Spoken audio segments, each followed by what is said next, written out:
নারায়ণগঞ্জ জেলার সোনারগাঁও উপজেলার মোগরাপাড়া বাজার সংলগ্ন মরিখালী নদ ও সরকারি খাস জমি দখল করে স্থাপনা নির্মাণের অভিযোগ উঠেছে জেলা প্রশাসকের অফিসে কর্মরত থাকা সাবেক অফিস সহকারী মোহাম্মদ রফিক মিয়ার বিরুদ্ধে।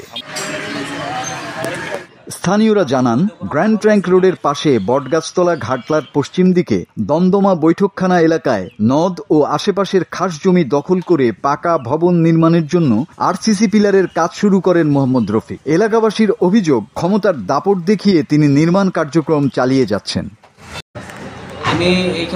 ঘটনার বিষয়ে মোগরাপাড়া ইউনিয়নের ভূমি কর্মকর্তা মোহাম্মদ আনোয়ার হোসেন জানান, তিনি নির্মাণ কাজ বন্ধ রাখার নির্দেশ দিয়েছেন। তবে রফিক নিজেকে ডিসি অফিসের সাবেক কর্মচারী পরিচয় দিয়ে নির্দেশ উপেক্ষা করে কাজ চালিয়ে যাচ্ছেন। রফিকরা আমি এখানে স্থায়ীভাবে কাজ করতে নিষেধ করে দিয়েছি এবং আমার অফিসে এসে স্বীকার করছে কাজ করতো না, কিন্তু তারপর আজকে সকালে আসার সময় আমি দেখছি কাজ করতেছে, কাজ বন্ধ করে না।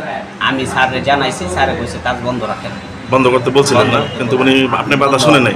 কারণ বৈধ কোনো কাগজ আছে কিনা সে আমার দেখাইব, বৈধ কাগজপত্র না থাকলে সে কাজ বন্ধ রাখবে।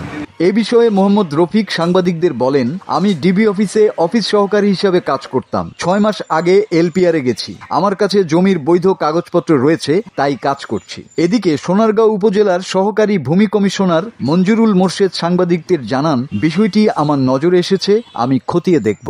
99 বছরের জন্য বন্দোবস্ত মোহাম্মদ এরশাদ 88 সালে। এই কাগজটা একটু দেখতে পারি?